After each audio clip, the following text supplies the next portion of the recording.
Good morning. I'm glad you're here. If you're just starting to read the Bible, you're in a good place today.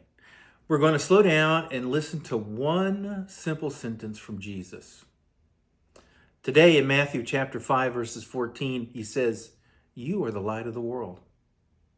Not, "You will be someday," or not after you get better at doing this, not once you've figured everything out. Just this, you are. Not a lot of pressure in that sentence, is there? There's no rush. It's really a very quiet truth. So let's stay with that for just a moment.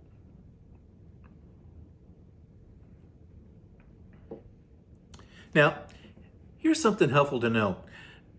Before Jesus says this, he's talking to people who are struggling, people who feel tired, people who feel unsure, who are hoping that life can be different. And it's to those people Jesus says, "You're the light of the world." He doesn't say, "Get out there and try harder and win one for the Gipper." He doesn't say, "Just do better." He starts by telling them who they already are. Because most of us think life works the other way around. If I do better, I'll be okay. If I hold it all together, I'm going to belong. Jesus flips that. He says, you belong. And because you belong, light is already at work in you.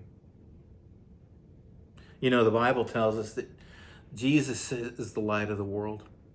That means he steps into all those dark places, the fear and the guilt and the confusion, the tired lives. And more importantly, he doesn't turn away. He carries what we can't carry. He goes all the way to the cross.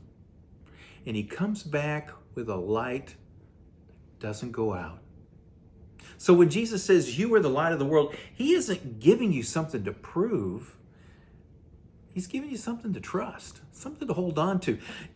The light doesn't come from trying harder. It comes from staying close to him. The interesting thing is, as we think about you are the light of the world, the light doesn't have to be big. Sometimes it's small. Just being patient, showing up, listening, saying a short prayer, even when it feels awkward. All those count.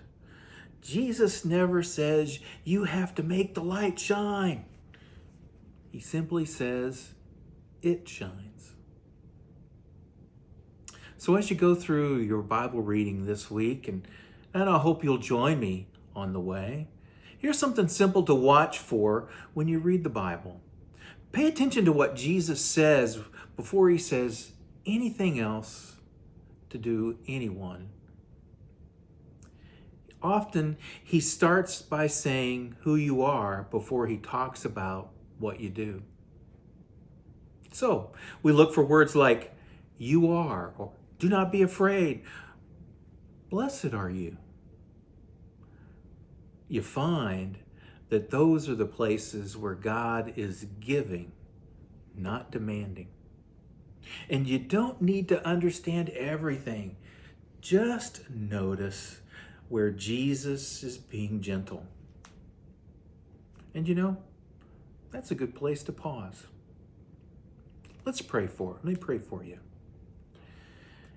Jesus, thank you for meeting us where we are. When we feel unsure, help us to trust that your light is still at work.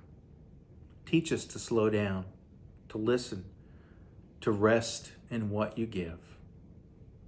And amen. Well, the Lord bless and keep you, and I'll see you on the way.